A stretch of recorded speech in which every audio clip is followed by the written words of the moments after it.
കാശ്മീർ അത് വെറും ഒരു സ്ഥലപ്പേരല്ല, ഓരോ സഞ്ചാരിയുടെ സ്വപ്നമാണ്.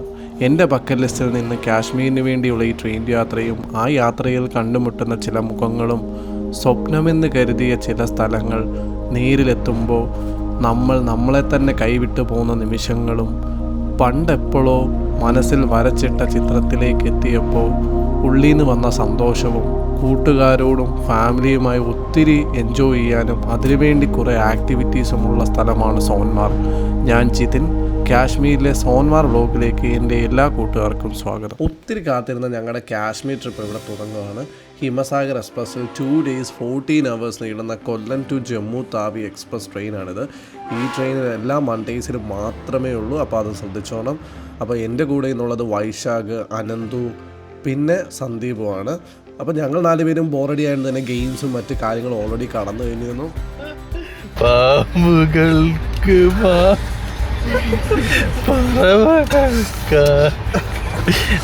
കുറേ വട്ടം തോറ്റാൽ ആരായാലും ഇങ്ങനെയൊക്കെ അങ്ങ് പാടിപ്പോകും. അങ്ങനെ അനന്തുവിൻ്റെ പാട്ടൊക്കെ കേട്ടിങ്ങനെ ഇരിക്കുമ്പോഴാണ് UP-യിൽ കൂടെ പോയത്. അന്നേരം അവിടുത്തെ കടുകൃഷി കണ്ടത് ശരിക്കും ഭയങ്കര നല്ലൊരു വ്യൂ ആയിരുന്നു. പ്രത്യേകിച്ച് ഒന്നും ചെയ്യാനില്ലാതെ ഇങ്ങനെ ബോറടിച്ച് ഞങ്ങൾ ഇരിക്കുമ്പോഴാണ് ഈ വ്യൂ കണ്ടത് തന്നെ. ഞങ്ങൾ ജമ്മു താവിലോട്ടാണ് ടിക്കറ്റ് എടുത്തെങ്കിലും അതും കഴിഞ്ഞ് ഉധംപൂറിനാണ് ഇപ്പോൾ ഇറങ്ങിയിരിക്കുന്നത്. കാരണം ഇവിടുന്ന് ബനിഹാൽ ഇച്ചിലൂടെ റേറ്റ് കുറവാണ്. ഈസി ആയിട്ട് ശ്രീനഗർ എങ്ങനെ എത്താം, അതുപോലെ ഞങ്ങളുടെ മിസ്റ്റേക്സ് വെച്ച് ബെസ്റ്റ് റൂട്ട് നിങ്ങൾക്ക് ഞാൻ പറഞ്ഞു തരാം.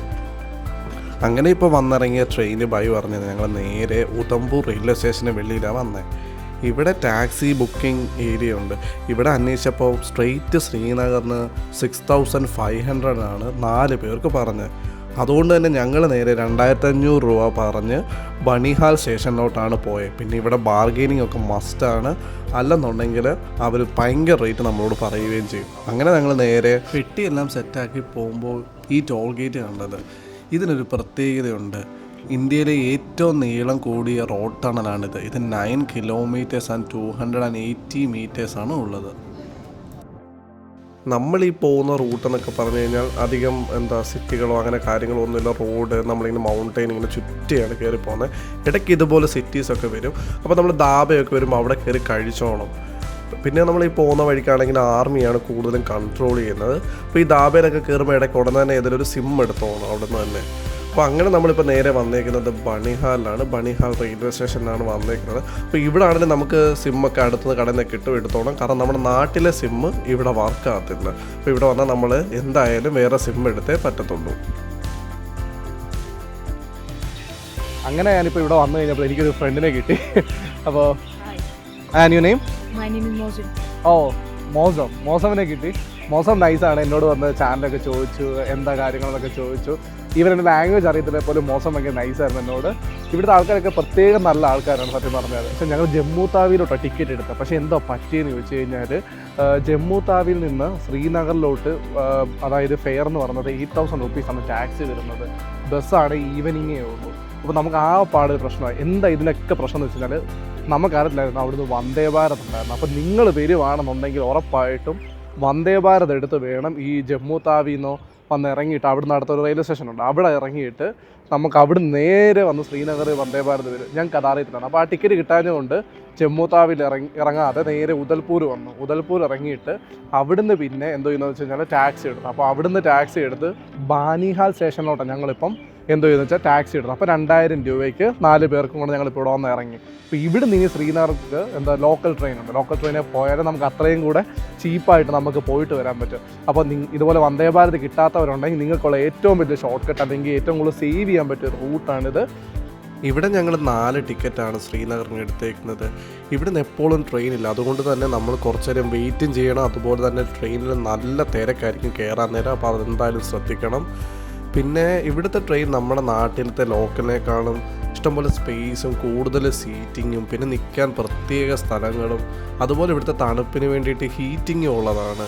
പിന്നെ ഇവിടുത്തെ വിൻ്റർ ഡ്രസ്സായ ഫെറാനാണ് ഇവർ കൂടുതലും ധരിക്കുന്നത്. അത് ലോങ് ആയിട്ടുള്ള ഡ്രസ്സാണ്. അത് ആണിനും പെണ്ണിനും എല്ലാം ഓരോ ടൈപ്പ് ഉണ്ട്. അപ്പോൾ ഞാനിതൊക്കെ കണ്ട് കാഴ്ചകളും വെളിയിലത്തെ കുറേ വീടുകളും ഇവരുടെ ഓരോ ടൈപ്പിൽ എങ്ങനെയൊക്കെ വീടുകൾ വെക്കുന്നത്, കൂടുതൽ തടി കൊണ്ട് അങ്ങനെയൊക്കെയാണ് ഞാൻ കൂടുതലും കണ്ടത്. അതുപോലെ തന്നെ നമുക്ക് പോകുന്ന വഴിക്കെല്ലാം കാണാം തടികളെല്ലാം വെട്ടിയിട്ടേക്കുന്നതൊക്കെ വീട് പണിയാനും. അപ്പോൾ അതെന്താണെന്ന് വെച്ച് കഴിഞ്ഞാൽ കൂടുതലും എന്തുകൊണ്ടാണെന്ന് വെച്ച് കഴിഞ്ഞാൽ ചൂട് നിലനിൽക്കും, അതിന് വേണ്ടിയിട്ടാണ് കൂടുതലും തടി കൊണ്ട് തന്നെ അവർ വെക്കുന്നത്. ഓക്കെ, അങ്ങനെ ഞങ്ങളിപ്പം വൈകുന്നേരം ആയെങ്കിലും ശ്രീനഗർ എത്തിയിട്ടുണ്ട്. അപ്പോൾ ക്യാപിറ്റൽ സിറ്റി തന്നെ വന്നിട്ടുണ്ട്. ഇവിടെ വന്ന് ഇറങ്ങിയപ്പോൾ തന്നെ നിങ്ങൾ വ്യൂ ഉണ്ടോ? ഈ ഒരു ഈവനിങ്ങിലുള്ള വ്യൂ ഇതാണെങ്കിൽ നാളത്തെ എന്തായിരിക്കും? ഞങ്ങൾ ഭയങ്കര എക്സൈറ്റഡാണ്. പിന്നെ ഇവിടുന്ന് നേരെ നമുക്ക് താമസ സ്ഥലത്തോട്ട് പോകണം. അപ്പോൾ അതിന് ഇവിടെ നിന്ന് ഒരു ടാക്സി അറേഞ്ച് ചെയ്തിട്ട് വേണം അങ്ങോട്ട് പോകാൻ. അതിനുവേണ്ടി ഞങ്ങൾ ടാക്സി കൗണ്ടറിൽ വന്നെങ്കിലും നല്ല റേറ്റാണ്. അതുപോലെ ഇവർ ഊബർ സപ്പോർട്ട് ചെയ്തില്ല. അതുകൊണ്ട് നമ്മൾ എന്ത് ചെയ്യണം, വെളിയിലോട്ട് ഇറങ്ങി കുറച്ച് നീങ്ങിയിട്ട് അവിടുന്ന് ഊബർ ഓർഡർ ചെയ്ത് ഞങ്ങൾ നേരെ ഇപ്പം വീട്ടിൽ വന്നു. അങ്ങനെ ഞങ്ങൾ നേരെ പെട്ടിയൊക്കെ എടുത്ത് ഈ റൂമിലോട്ട് വന്നപ്പോൾ ഭയങ്കര ഒരു ആശ്വാസം, കിടന്നുറങ്ങണം. കാരണം ലോങ് ജേണി അല്ലായിരുന്നു. അപ്പോൾ അതുപോലെ ബുക്ക് ചെയ്യുന്നവരൊക്കെ ശ്രദ്ധിക്കേണ്ട കാര്യം എന്താണെന്ന് വെച്ച് കഴിഞ്ഞാൽ ഈ സ്റ്റുഡൻസ് ഒക്കെ ചീപ്പായിട്ട് അല്ലെങ്കിൽ നമുക്ക് പാക്കേജൊക്കെ വരുമ്പോൾ നമ്മൾ ഒരിക്കലും ശ്രദ്ധിക്കത്തില്ല നമ്മുടെ റൂമിനൊക്കെ ഹീറ്റിംഗ് ഉണ്ടോയെന്ന്. അപ്പോൾ ഹീറ്റിംഗ് പ്രധാനമായിട്ട് ചോദിച്ചിട്ടാണ് എങ്ങനെയുള്ള ഹീറ്റിംഗ്, വെറും ബെഡിനകത്തുള്ള ഹീറ്റാണോ അതോ എൻ്റെ റൂം ഹീറ്റാക്കും. അപ്പോൾ എൻ്റെ റൂമാണ് എപ്പോഴും നല്ലത്. അപ്പോൾ അത് ചോദിച്ചറിയുക, അല്ലെന്നുണ്ടെങ്കിൽ നിങ്ങൾക്ക് ഇവിടുത്തെ സസ്റ്റെയിൻ ചെയ്യാൻ ഭയങ്കര പാടായിരിക്കും. ഞാൻ എയർബിഎൻബി വഴി ബുക്ക് ചെയ്തത്. പിന്നെ ഇവരുടെ വേണമെന്നുണ്ടെങ്കിൽ ഇവരുടെ നമ്പറോട് ആഡ് ചെയ്യുക, നിങ്ങൾക്ക് എളുപ്പമായിരിക്കും. ഓക്കെ, നമ്മുടെ കാശ്മീരിലെ ആദ്യത്തെ ദിവസമാണ് ഇന്ന്. അപ്പോൾ നിങ്ങൾ നോക്കുമ്പോൾ അതിൽ എനിക്ക് ജാക്കറ്റോ ഒന്നുമില്ല. ഞാൻ എന്തുകൊണ്ടാണ് ഇത് ചെയ്തതെന്ന് വെച്ച് കഴിഞ്ഞാൽ നമുക്ക് സീറോയും തുടങ്ങാം, എന്നാലേ നിങ്ങൾക്ക് മനസ്സിലാകത്തുള്ളൂ കാശ്മീർ വന്നാൽ എങ്ങനെ എവിടുന്ന് എല്ലാം പ്ലാൻ ചെയ്യാൻ പറ്റത്തുള്ളൂ. അതുകൊണ്ട് തന്നെ ഞാൻ സീറോ ആയിട്ടാണ് വന്നേക്കുന്നത്. ഇപ്പോൾ ജസ്റ്റ് കുറച്ച് ലെയർ ഓഫ് ഡ്രസ്സ് ഞാനിപ്പോൾ ഇട്ടേക്കുവാണ്. ഒന്ന് നമുക്ക് ഇപ്പോൾ -1 ഉണ്ടാകും, ഒന്ന് പിടിച്ച് നിൽക്കാൻ വേണ്ടിയിട്ട്. ഇപ്പോൾ ദാലേക്കിന് ഫ്രണ്ടിലാണ് ഞാൻ നിൽക്കുന്നത്. ഇപ്പോൾ നമ്മളിന്ന് ആദ്യം പോകുന്നത് സോനാംബർഗ് പോയിട്ട് അവിടുത്തെ കുറച്ച് ആക്ടിവിറ്റീസ് ഉണ്ട്. അതാണ് ഇന്നത്തെ നമ്മുടെ മെയിൻ. അപ്പോൾ കൂടുതൽ കാഴ്ചകളുമായിട്ട് നിങ്ങൾക്ക് ഉടനെ തന്നെ ഞാൻ കാണിച്ചു തരുന്നതാണ്. അപ്പോൾ എൻ്റെ കൂടെ എൻ്റെ കൂട്ടുകാരും ഉണ്ട്. അപ്പോൾ നമ്മളിന്ന് പോകുന്നത് കുറച്ച് മലയാളികളുടെ കൂടെ ഒരു ട്രാവലറിൽ. അപ്പോൾ നിങ്ങളും കൂടിക്കോളും. നമ്മുടെ ഡേ സ്റ്റാർട്ട് ചെയ്യുന്നത് -2 തന്നെ. അപ്പോൾ അതുകൊണ്ട് തന്നെ നമ്മളിങ്ങനെ ഇതുപോലെ ഇടയ്ക്ക് കൈയൊക്കെ ഒന്ന് ചൂടാക്കി ഒരു ചായയൊക്കെ കുടിച്ചൊന്ന് ബോഡി ഒന്ന് ഹീറ്റാക്കിയിട്ട് വേണം നമുക്ക് ആദ്യം വല്ലതും കഴിക്കാൻ രാവിലെ. എന്നിട്ട് വേണം നമുക്ക് നമ്മുടെ ട്രിപ്പ്, അതായത് സോനംബർഗ് ഉള്ള ട്രിപ്പ് നമ്മൾ സ്റ്റാർട്ട് ചെയ്യാൻ തന്നെ. അങ്ങനെ രാവിലെ പോകണ്ടെല്ലാവരോടും ഒരുമിച്ചിരുന്ന് കൂടി പൂരിയും കടലക്കറിയും ഒക്കെയാണ് നമ്മൾ കഴിച്ചത്. ഇപ്പോൾ സംസാരിക്കാൻ പോകുന്നുണ്ടോ, അത് കാണുമ്പോൾ തന്നെ നിങ്ങൾക്ക് മനസ്സിലാവില്ല എന്തോരം തണുപ്പുണ്ട്. ഈ തണുപ്പത്തിരുന്ന് കഴിക്കാനുള്ള പാടും. അങ്ങനെ കഴിച്ചുകൊണ്ടിരുന്നപ്പോഴാണ് ഒരു പട്ടിക്കുട്ടി ഇങ്ങനെ വന്നത്. അപ്പോൾ അതിനും ഫുഡ് വേണ്ട. അപ്പോൾ നമ്മൾ ചില ഫുഡൊക്കെ ഇട്ട് കൊടുത്തു. ഇനി നമ്മൾ നേരെ വണ്ടിയിലോട്ട് കയറുവാണ്. അപ്പോൾ അതിന് മുമ്പ് നമ്മുടെ ഇവിടുത്തെ ഡ്രൈവർ ചേട്ടന്മാരെയൊക്കെ ഒന്ന് പരിചയപ്പെടാമെന്ന് വിചാരിച്ചു. ഇവരാണ് ഫോട്ടോസൊക്കെ എടുത്തു തരാമെന്ന് ചോദിച്ചപ്പോൾ ഞാൻ അയച്ചൊക്കെ കൊടുക്കുകയും ചെയ്തു. +2 സ്റ്റുഡൻസിൻ്റെ കൂടാണ് നമ്മളിന്ന് പോകുന്നത്. ഇവരാണ് ശരിക്കും ഇന്നത്തെ എൻ്റെ ട്രാവൽ മോട്ടിവേഷൻ. പിന്നെന്താ, അങ്ങനെ കാശ്മീരിൻ്റെ ഫേമസ് ആയ ദാൽ ലേക്കിനോട് ചേർന്നാണ് നമ്മൾ യാത്ര തുടങ്ങിയേക്കുന്നത്. നമുക്ക് ദാൽ ലേക്ക് പ്രത്യേകം വേറെ ദിവസം വരുന്നുണ്ട്. ഇപ്പം നമുക്കിതിൽ ജസ്റ്റ് ഒരു വ്യൂ കണ്ടു പോകാം. ഇവിടെ ഇപ്പോൾ വിൻ്റർ ആയതുകൊണ്ട് തന്നെ മരത്തിലൊന്നും ഒരു ഇല പോലുമില്ല. എല്ലാം ഭയങ്കര ഡ്രൈ ആയിട്ടാണ് കിടക്കുന്നത്. പിന്നെ അത്യാവശ്യം നല്ല തണുപ്പുമുണ്ട് വെളിയിൽ. നമ്മളെല്ലാം എയിം ചെയ്യുന്നത് ആ ഒരു മലയിലോട്ടാണ്, എങ്ങനെ അവിടെ ചെല്ലാം. അങ്ങനെ നമ്മളിപ്പോൾ വിൻ്റർ ക്ലോത്ത്സ് ജാക്കറ്റും ഒക്കെ ഒന്ന് മേടിക്കാൻ വേണ്ടി നിർത്തിയതാണ്. ഇപ്പോൾ ഇതുപോലെ തന്നെ കണ്ടില്ലേ, ഇപ്പോൾ ഇതുപോലെ എല്ലാ മിക്ക സ്ഥലങ്ങളിലും നമുക്ക് മിലിറ്ററിയെ സ്പോട്ട് ചെയ്യാൻ പറ്റും ഇവിടുത്തെ ഓരോ കാര്യങ്ങൾ കൊണ്ട് തന്നെ. അങ്ങനെ ഞങ്ങൾ കടയിൽ കയറി പല ജാക്കറ്റൊക്കെ നമ്മളെ എടുത്ത് കാണിച്ചു. പല ലെയറുണ്ട്, എത്ര കട്ടിയിൽ, അല്ലെങ്കിൽ ഇത്ര താഴെ വരെ, അര വരെ, അതിൻ്റെ താഴെ വരെ, അങ്ങനെ പല ടൈപ്പ് ഉണ്ട്. അപ്പോൾ എല്ലാം നോക്കി എടുക്കുക. അതുപോലെ തന്നെ നമ്മുടെ കറക്റ്റ് സൈസ് എടുക്കരുത്, നമ്മുടെ ഡ്രസ്സിൻ്റെ പുറത്തൂടെ വേണം ഇതിൻ്റെ സൈസ് നോക്കാൻ.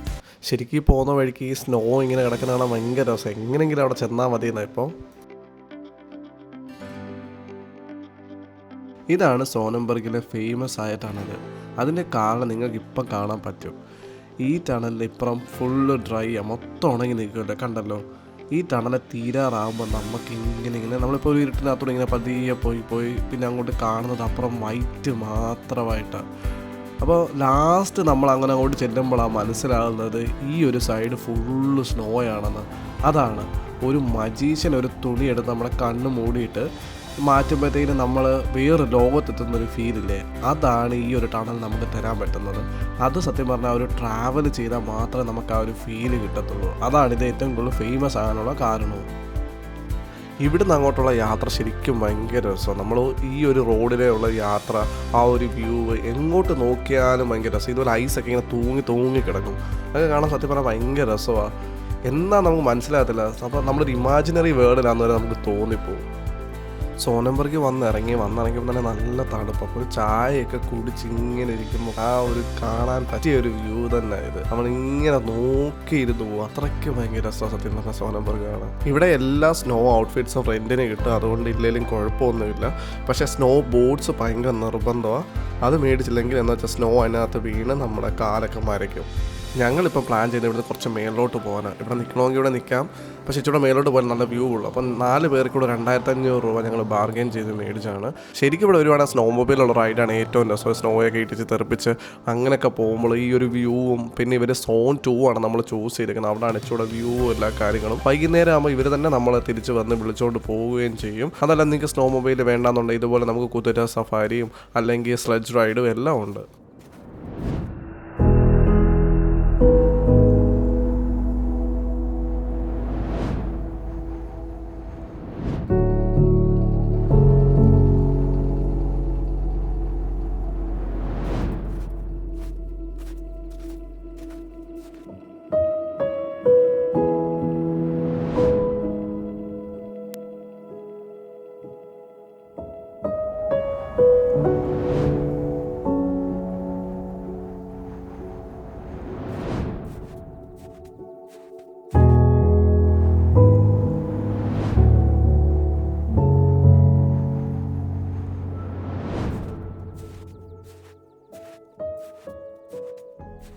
ഗായ്സ്, അങ്ങനെ ഞാനിപ്പോൾ സോനംബർഗ് വന്നിട്ടുണ്ട്. സോനംബർഗ് നിങ്ങളിതൊന്ന് നോക്കി, എന്താ രസം. എങ്ങോട്ട് നോക്കിയാലും ഒരു രക്ഷയില്ലാത്ത വ്യൂ. സ്വർഗം ഇത് തന്നെ. പറ്റുമെങ്കിൽ നിങ്ങളിത് വന്ന് കാണണം. ഈ മഞ്ഞൊക്കെ ഒന്ന് ആസ്വദിക്കണം. ഇതൊക്കെ എടുത്തൊന്ന് എറിഞ്ഞ് കളിക്കണം. അത്രയും അടിപൊളിയാണ്. നിങ്ങൾക്കറിയില്ല ഞങ്ങൾക്കുണ്ടായ ഒരു റിലീഫ്. ഇത് നിങ്ങൾ മിസ് ചെയ്യല്ല. ഒരിക്കലെങ്കിലും നിങ്ങൾ ജമ്മു വരണം. ഈ കാശ്മീർ എല്ലാം ഒന്ന് കാണണം. ഈ കാശ്മീർ വ്ളോഗിൻ്റെ സെക്കൻഡ് എപ്പിസോഡായ പഹൽഗാം, ഗുൽമാർഗ്, ദാൽ ലേക്ക്, കാശ്മീരിലെ ഫേമസ് ആയ മൂൺലൈറ്റ് ഫഡ്ജ്, പിന്നെ ഹരീസ, ഇതെല്ലാം മിസ്സാകാതിരിക്കാൻ ഇപ്പോൾ തന്നെ സബ്സ്ക്രൈബ് ചെയ്ത് നോട്ടിഫിക്കേഷനും ഓൺ ചെയ്യാൻ മറക്കണ്ട. അപ്പോൾ എല്ലാവർക്കും ബൈ.